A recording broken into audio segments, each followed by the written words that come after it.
We live as if time were endless. Day after day, we work, we dream, we worry.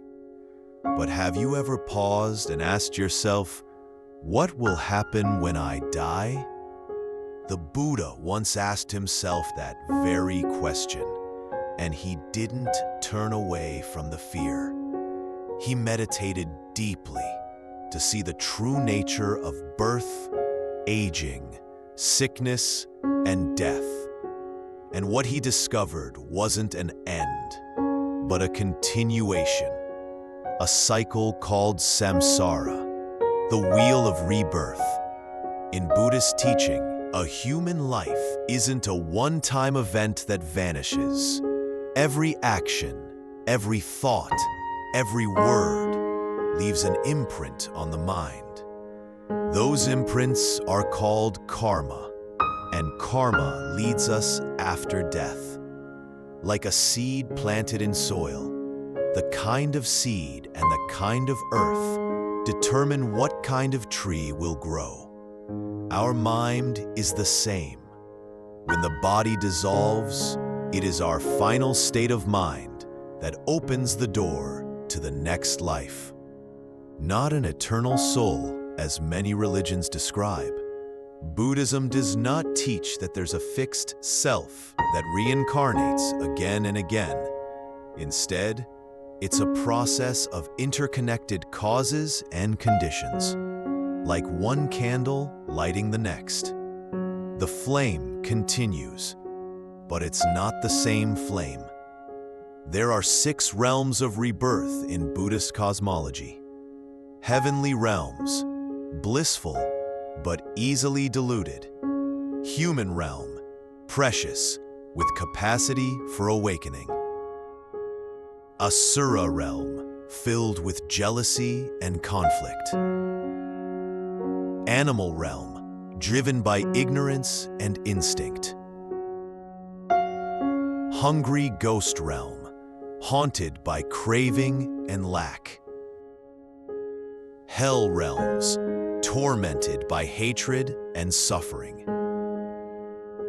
And what guides us to each realm is not judgment from an external God, but the choices of our own mind, the karmic momentum we've created.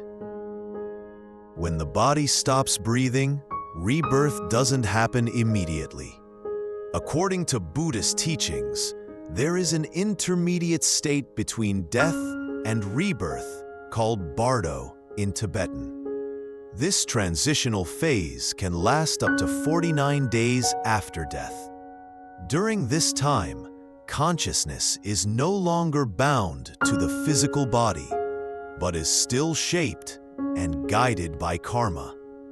The being in the Bardo can still perceive, hear, and remember, but no one can see them anymore. They pass through strange and vivid experiences, flashes of bright light, resonating sounds, a rapid replay of their entire life like a fast-forwarded film. And in this phase, the mind is extremely vulnerable. If filled with fear, anger, and attachment, it will be pulled toward lower realms. But if calm and letting go, the mind may move toward light and liberation. That is why, in Tibetan Buddhism and some Asian traditions, families chant sutras for 49 days after a loved one passes, not to earn merit, but to help the departed release attachment, let go of fear, and cross over peacefully. So, if we live consumed by greed, we lean toward the hungry ghost realm. If we burn with anger, we pull ourselves into hell. If we live with mindfulness and compassion, we plant the seeds of liberation. Death itself is not as frightening as living an entire life in ignorance. The Buddha taught, spiritual practice isn't just about living well.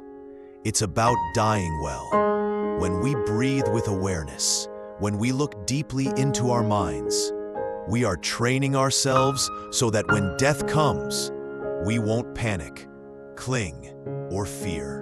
And the most important thing we take with us is not wealth, titles, or achievements, but the clarity and purity of our mind.